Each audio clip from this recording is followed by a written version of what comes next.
Good afternoon. I hope you are doing well. Hope you are having a really good week. I wanted to take just a few minutes to touch base with you, see how you're doing, and talk with you a little bit about your assignment for this week. Now, as you know, this week we are talking about growth of the organization and the organization life cycle, as well as governance and control within the organization. Now, the organization is always growing and changing and evolving. If the organization stops growing, then the organization will become stagnant, which is not a good place for the organization to be.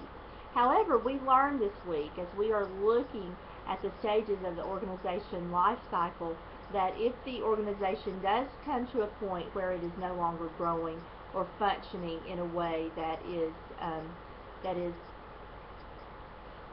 productive, then the organization can take a look and restructure and hopefully become a productive organization again. Now, according to your Hodge, Anthony, and Gale's text, there are 4 stages to the organization life cycle. The first stage is birth, or entrepreneurial stage, when the organization is just beginning. It's at this stage the organization wants to offer something new, whether it be a product, whether it be a service, or maybe it's a new way of doing something. This is the beginning stage.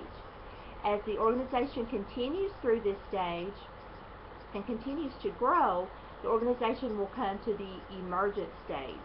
And this is where the organization is emerging and coming together. The employees within the organization share common values. They do use informal communication to accomplish their goals. So the organization is still in sort of the beginning phases, but at this point, the organization has more stability than it did in the birth stage. Now, the next stage is the formalization stage. This is when the organization becomes more formalized, as the formalization stage suggests. There are formal lines of communication, there is a hierarchy established, and there is more stability now within the organization. Now, as time goes on, the organization may find itself in the elaboration stage, and this is where that the organization may need to take a look and reevaluate things.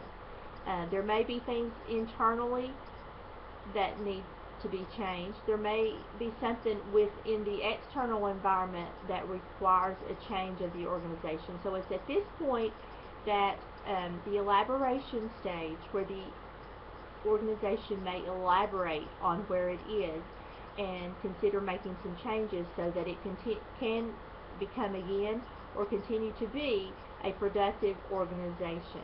Now, your discussion board assignment for this week asks that you look at your organization, and based upon the descriptions of the different stages of the life cycle of the organization, discuss where you feel like your organization is at this point in the organization life cycle.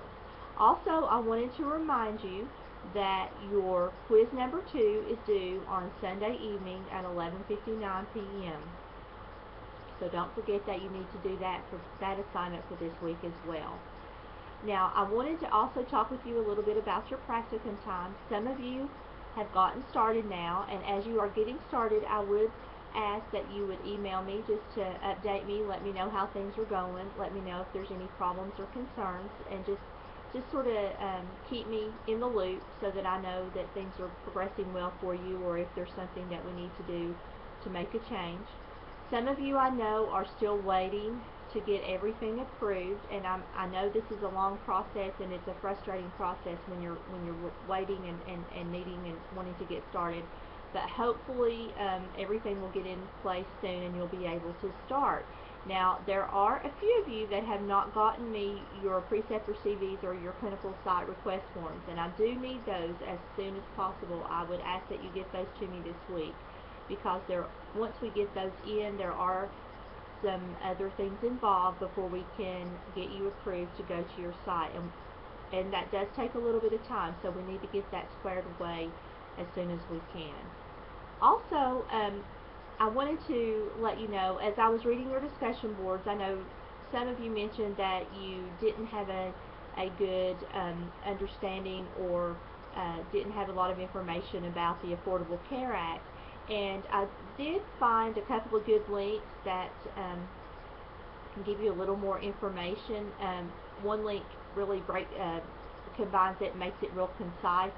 And then there's another link that is actually a 10-question quiz that just kind of helps you identify where your knowledge is and tells you a little bit about some of the myths and facts related to the Affordable Care Act. So I'm going to post those links for you, and these are just something, not something that is required, but I thought it might be something that would be helpful just to help you get a little bit of better understanding of the Affordable Care Act. So if any of you have any questions or concerns regarding the coursework, regarding practicums, or anything at all, please give me a call or send me an email, and I hope you enjoy the rest of your week.